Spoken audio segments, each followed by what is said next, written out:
today we're going to continue on with the Batik quilt that I'm making, and we're going to be working on the binding. So as I've showed you before how you can pin it and mark it, but today we are just going to go directly to the machine with our pieces that have been cut. For my binding, I cut 2.5 inch strips.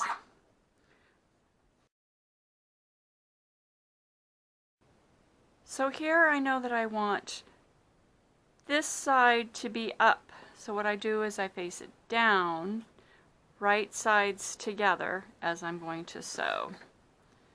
I'm going to drop my needle down for positioning. Slide it right in there until it stops. Take a stitch and sew diagonal to diagonal. I think I ran out of bobbin. Don't you love it? So for a long time, I'd be sewing along, I'd switch out my bobbins, and then my machine wouldn't sew right, it'd hiccup, all these problems, until I found out this trick. When you fill your bobbin, make sure that it comes off on the right side as you put it into the holder. Okay, then feed it through, then put it in, and I tell you, I don't have the problems that I used to have.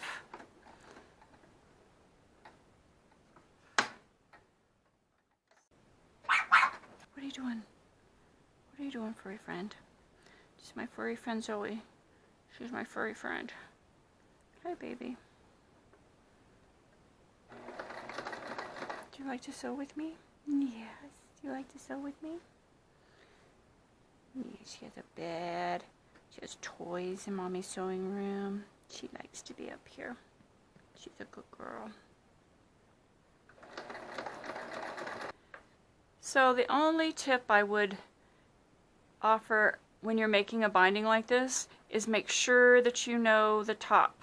So kind of be easy, put them in a pile so that you know you don't twist it. If you twist it, then you're going to have to cut that section out. So I'm just making sure that I know where my top piece, and I'm going to lay my other piece right on top.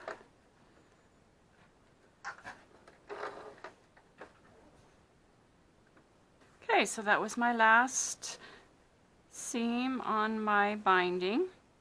We're going to take it over to the ironing board, set it to the highest setting,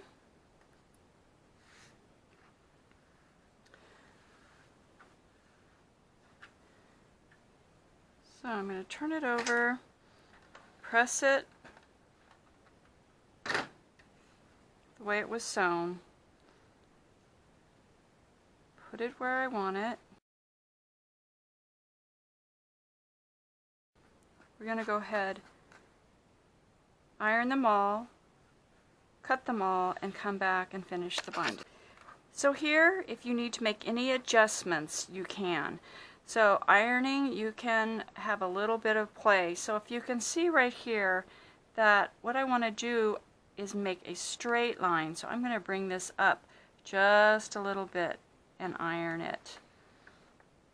So you can play around with it just a little bit. You want to pull it, iron it, make it as straight as possible. So I've taken my binding back to my cutting board. I remove from corner to corner, from point to point, leaving a 1/4 inch.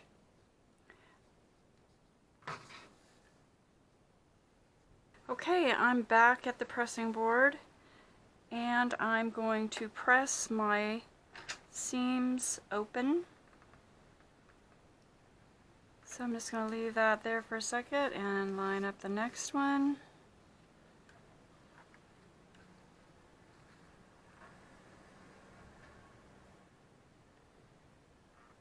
That's why if you have less than 1/4 inch, it really just is too small.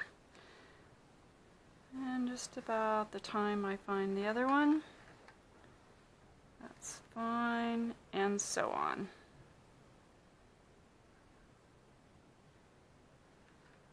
Okay, so this is how you make the binding after you have seamed it all together. This is 2.5 inches. You can also do it in 3, whatever size binding you like. Fold it over and press it all the way down.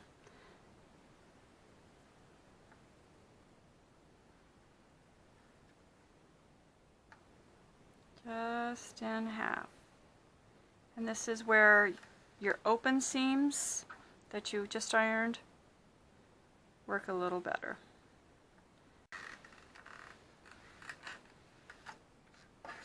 If you do that the entire way down, what we're going to do is then sew it onto our finished quilt, wrap that over, and that is going to be your binding.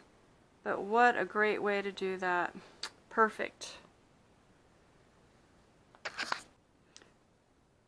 So now I have my binding all done. It's nice to just roll it up, and when you get to that point, then you can just bring out your binding. So I have my binding all wound up. I'm just going to put something around it to keep it together until I need it.